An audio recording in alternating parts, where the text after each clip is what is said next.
Kembali dengan saya Yael Elsa di konten Sentuhan Masa Depan. Bapak Ibu, sebelumnya saya ingin mengucapkan terima kasih kepada Bapak Ibu yang setia untuk mendukung channel YouTube Revival Fire City. Karena melalui channel ini, Anda akan menemukan secercah harapan di tengah dunia yang penuh dengan ketidakpastian. Dan Bapak Ibu, saya yakinkan bahwa ketika Anda menonton channel ini, Anda akan berjalan dari satu iman menuju ke iman dan dari satu kemuliaan menuju kemuliaan. Karena channel ini akan terus menyampaikan firman dan pewahyuan yang terbaru. Sebelumnya saya ingin mengucapkan HPSAHAMEA. Selamat Hari Raya Paskah untuk kita semua. Ya Bapak Ibu, kita sudah memasuki Paskah 2020. Ini adalah puncak kemenangan kita. Puncak kemenangan di mana Tuhan Yesus sudah mati di kayu salib dan Dia bangkit di hari ketiga untuk menyatakan kemenangannya atas maut.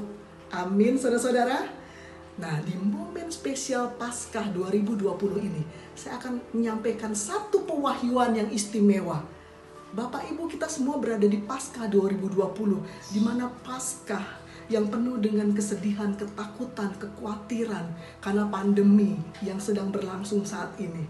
Tetapi ini dengan mendengarkan pewahyuan kali ini Bapak Ibu, saya yakinkan Anda akan menemukan semangat yang baru, kekuatan yang baru. Amin.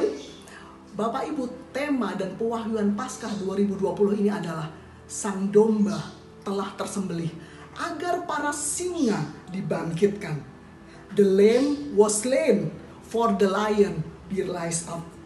Wow, haleluya Bapak Ibu. Bapak Ibu, ada satu hukum yang tidak bisa dibantah, yaitu ketika penebusan dosa, ketika ada penebusan dosa, harus ada darah yang tertumpah. Kita pelajari dari dulu, sejak manusia berada di Taman Eden, sebelum manusia diusir oleh Tuhan dari Taman Eden. Ketika manusia jatuh dalam dosa, maka Tuhan harus menyembelih seekor hewan dan menjadikannya sebuah jubah dan memasangkan jubah itu pada Adam dan Hawa. Mengenakan jubah itu, jubah yang berdarah-berdarah itu pada Adam dan Hawa sebagai peringatan pada Adam dan Hawa. Hei, ketika kamu berbuat dosa, harus ada pertumpahan darah sehingga dosamu bisa ditebus. Dan itu juga terjadi pada masa Kain dan Habel. Ketika Kain dan Habel mengorbankan korban persembahan kepada Tuhan, hanya persembahan Habel yang diterima. Bapak Ibu, bukan karena persembahannya Kain itu buah-buahan yang busuk, tanaman yang busuk, tetapi Habel diterima persembahannya karena dia memberikan persembahan dengan iman dan pengertian yang benar. Habel mengerti bahwa ketika dia mempersembahkan korban, harus ada darah yang tertumpah.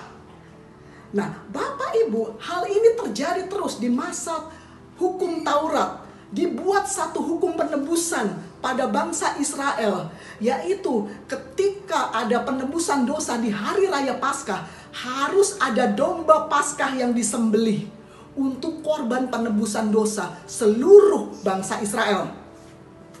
Nah, Bapak Ibu, hal ini terus berlangsung sampai Sang Anak Domba Allah turun ke bumi. Ketika Anak Domba Allah turun ke bumi, Dia menebus seluruh dosa umat manusia dengan kematiannya di kayu salib. Dan Dia memberikan penebusan sekali seumur hidup. Bapak Ibu, ketika kita pelajari bersama-sama ya Bapak Ibu, di detik-detik kematian Tuhan Yesus di kayu salib, Tuhan Yesus memenuhi syarat sebagai domba Paskah. Mari kita pelajari sama-sama 5 poin yang menyatakan bahwa Tuhan Yesus memenuhi syarat sebagai domba Paskah. Syarat yang pertama domba Paskah di Israel adalah domba tersebut harus berasal dari kandang Bethlehem. Bapak Ibu, kita semua tahu bahwa Tuhan Yesus lahir di Bethlehem dan Dia lahir di kandang domba.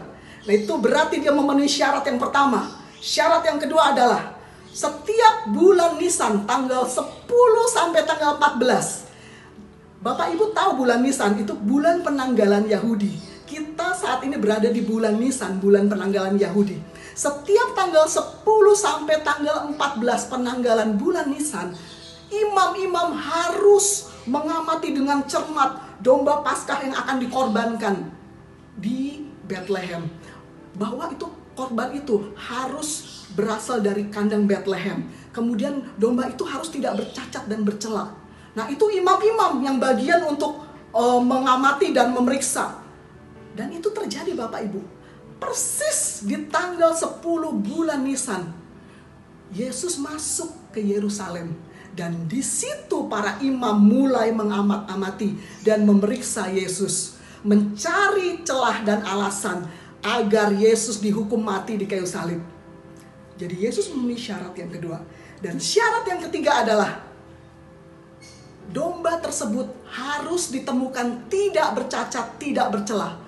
Dan ketika imam itu mencari celah, bagaimana caranya supaya menemukan satu kesalahan pada Tuhan Yesus, dan itu tidak ditemukan, sehingga para imam tersebut harus mengoper Yesus kepada Herodes, kemudian dioper lagi kepada Pontius Pilatus, dan kemudian kedua orang itu juga tidak menemukan kesalahan satupun dari Tuhan Yesus, sehingga mereka berdua menyatakan bahwa Tuhan Yesus itu tidak bercacat, tidak bercelah. Itu adalah poin yang nomor 3. Berarti poin yang ketiga, 3 poin ini, Tuhan Yesus sudah memenuhi syarat sebagai domba Paskah. Kemudian syarat yang keempat, domba Paskah tersebut harus disembelih di depan umum. Bukankah Tuhan Yesus juga disembelih di depan umum? Sehingga dia memenuhi syarat yang keempat. Dan syarat yang kelima, darah dari domba Paskah tersebut harus ditorehkan di ambang kayu pintu dari bangsa Israel. Bukankah darah Yesus yang mengalir juga ditorehkan di ambang kayu salib?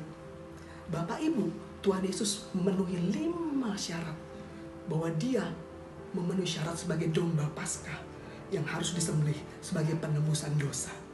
Bapak Ibu, dari 5 poin ini kita tahu bahwa Tuhan Yesus sudah memenuhi syarat, seluruh syarat sebagai domba Paskah, sehingga kematiannya di kayu salib menebus dosa kita dan memperdamaikan kita dengan Tuhan.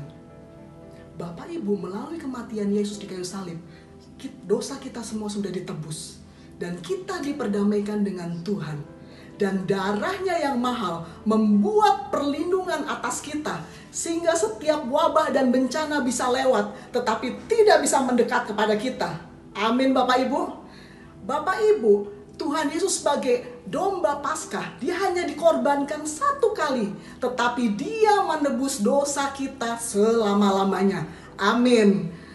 Nah, Bapak Ibu, ceritanya tidak sampai di sini aja. Meskipun ini sudah luar biasa banget, kematian Tuhan Yesus di kayu salib itu sudah menebus seluruh dosa umat manusia, itu sudah luar biasa.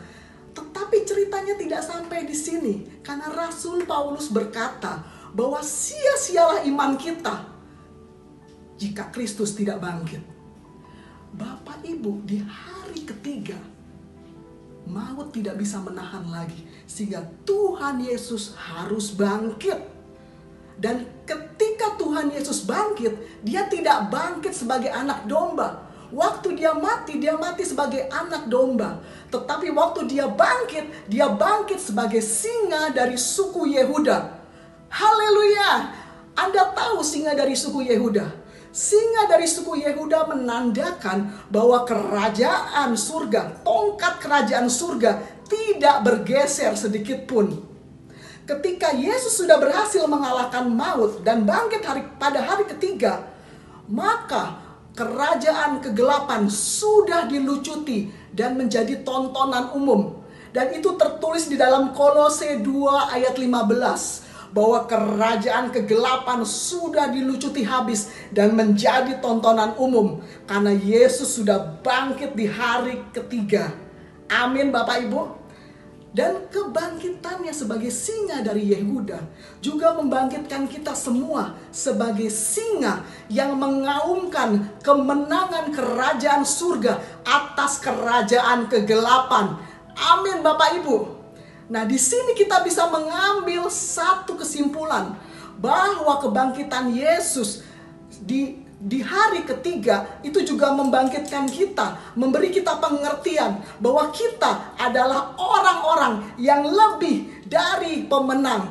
Amin Bapak Ibu. Jadi saat ini ketika Anda berada di titik yang terendah, ketika Anda merasa kalah, ketika Anda merasa tidak ada harapan, Anda harus ingat bahwa hari ketiga Tuhan Yesus sudah bangkit, sudah mengalahkan maut atas hidupnya. Dan Anda juga sudah dibangkitkan sebagai singa dari Yehuda. Maka Anda juga akan mengaumkan bahwa kemenangan kerajaan surga sudah mengalahkan setiap intimidasi dari kerajaan kegelapan. Amin Bapak Ibu. Bapak Ibu, sekian renungan saya di konten sentuhan masa depan kali ini. Jangan lupa untuk like, share kepada teman-teman Anda, juga subscribe dan tekan tombol lonceng sehingga Anda akan mendapatkan pewahyuan kami yang terbaru. Bapak Ibu, jangan lupa bahwa masa depan masih ada untuk Anda. Dan ketika Anda menonton channel ini, hidup Anda tidak akan sama lagi. Your life will never ever be the same. Ingatlah bahwa ada masa depan yang sedang menanti Anda. Tuhan Yesus memberkati.